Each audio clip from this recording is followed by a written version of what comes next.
दीपावली भारत में मनाया जाने वाला सबसे बड़ा त्यौहार है जो कि धनतेरस से शुरू होकर के भाई दूज तक चलता है। इन सभी त्योहारों को डिकोड करने की कोशिश करते हैं। ये सारे ही घटनाएं जो हैं अलग अलग युग में हुई थी और उसके आधार पर हमारे त्यौहार रचित हुए हैं। सतयुग में जब समुद्र मंथन चल रहा था, कार्तिक मास था, कृष्ण पक्ष था और त्रयोदशी था, उस दिन भगवान धन्वंतरी का अवतरण हुआ। उसी दिन से आज तक हम धनतेरस इसी दिन मनाते आ रहे हैं।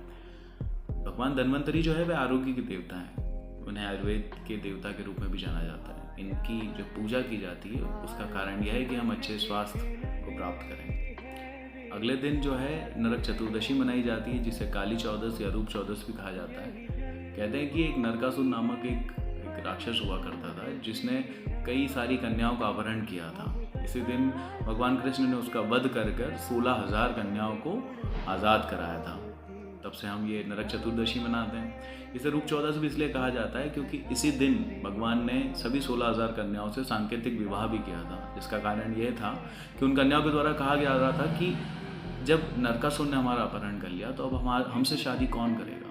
तब भगवान कृष्ण ने उनसे शादी की, जो कि एक सांकेतिक शादी थी। अगले दिन हम सभी की प्रिय दीपावली है। इसके पीछे दो घटनाएं।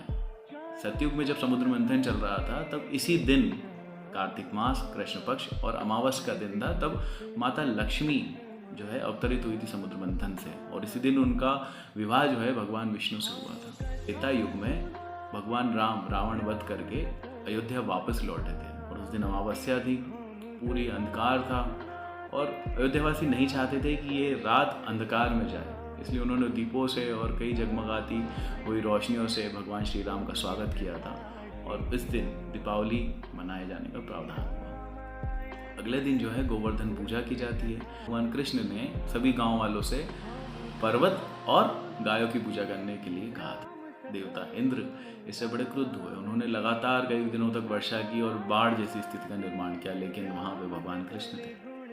उन्होंने 7 दिनों तक गोवर्धन पर्वत को अपनी छोटी उंगली पर उठा कर रखा, लेकिन किसी गांव वाले को आज तक नहीं आने दी और इसी दिन गोवर्धन पूजा का प्रावधान हुआ।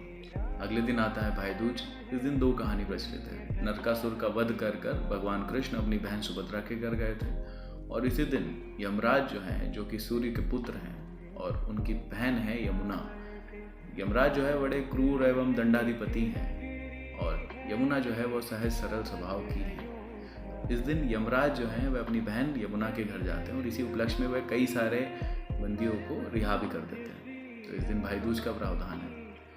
ये थे हमारे सभी दीपावली से संबंधित 5 त्योहारों का वर्णन।